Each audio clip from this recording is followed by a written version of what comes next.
All right, so what we're going to be looking at today is finding missing sides of similar figures. So we've looked at what similar figures are, right? We've talked about the idea that when you have similar figures, they are the same shape, meaning their angles are the same, and their sizes are relative, meaning that those ratios of the corresponding sides are equal. So we've got a couple of triangles here, and these triangles are similar, okay? And we are missing one of the side lengths. We can see we have an X there that we don't know. So we're going to look at how do we find that missing side length. Again, the idea here is that we know those ratios of corresponding sides are equal because they are similar. So we're going to use that to our advantage and help us solve it. So I always like to start with the unknown as the first thing I write down. So I'm going to write X, okay, and then I've got to figure out what side on the other triangle corresponds with X. Well, it's a little bit shorter than the 6, so I'm going to go with the 10. And sometimes it's pretty obvious. Sometimes you have to use a little bit of kind of detective work, or like eliminating some choices, or just kind of some common sense, like especially with triangles. A lot of triangles, if they have 3 different sides, kind of look at, well, that's the short side, that's the long side, or so on. Okay, but you want to make sure you match up the sides correctly. So X goes with 10, all right, and that means that then the 6 goes with the 15. So I'm going to write those two things as ratios.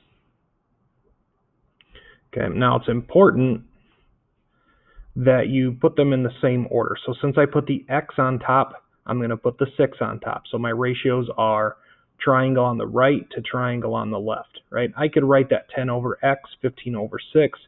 You just have to make sure that you're writing those things the same, okay? And because I know they're similar, I know those two ratios are equal to each other.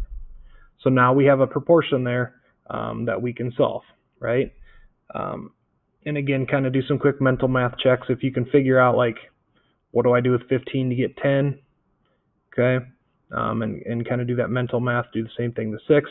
Otherwise, remember, we can always take it, and we've got these 3 numbers here, right? We can multiply diagonally. So I can take 6 times 10, which is 60. And then I always divide by that remaining number. So 60 divided by 15 is going to give me 4. Okay? So X in this case will be equal to 4. If I wanted to check that, I could plug that in. So 4 over 10 simplifies to 2 over 5.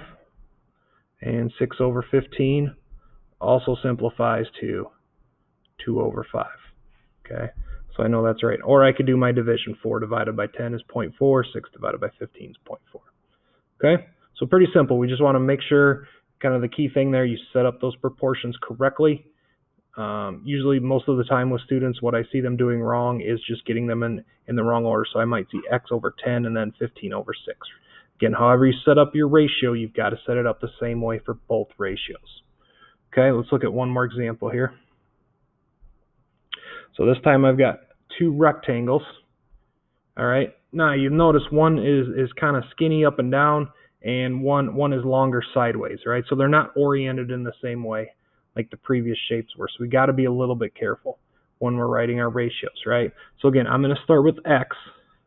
All right, and I've got to figure out which side on the other rectangle goes with X. Here's where you got to be a little bit careful. Don't just go, well, it's on the side and 10's on the side, right? X, if you look at it, is clearly the shorter side of the rectangle. So you've got to match it up with the shorter side of the other rectangle, right? Those are the 2 corresponding sides. And then the other 2 sides, we've got the 6 is the longer side of the short rectangle. The 10 is the longer side of the short rectangle. Or I'm sorry, the bigger rectangle, my bad. So you've got to make sure you match those up correctly, right? You can't just go, well, sides and bottoms go together, right? Because if they're not facing the same way, or they're not oriented the same way, that doesn't always work. All right, so now we can create our proportion. It's going to have got X goes with 6, right? And I put the X on top, so then I've got to put the other 6 on top, right? So my top numbers are from the smaller rectangle, my bottom numbers are from the larger rectangle.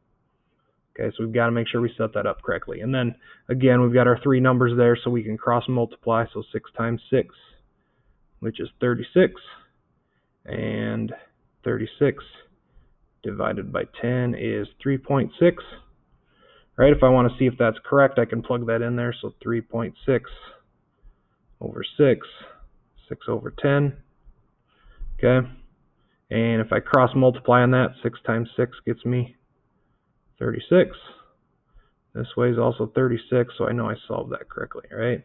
So again, the key step here, you've got to set them up correctly.